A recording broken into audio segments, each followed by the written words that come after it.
guys. Ayan, sarap ng tulog niya, no? Kasi nakainom na sila. Ayan, isang 4 kalahati na yung gin. Iniwanan na ng mga kainuman, guys.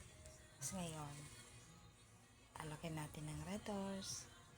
Kasi kanina pa siya gusto mag-fishing. Okay, fishing niya. Tapos ngayon, set up natin yung camera.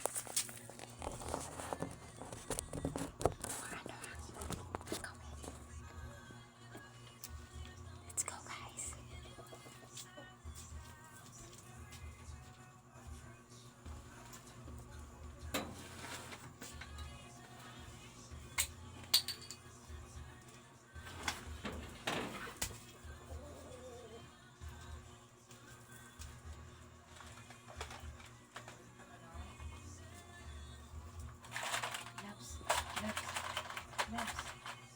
Na. Ayaw. Kasing na ako. Fishing.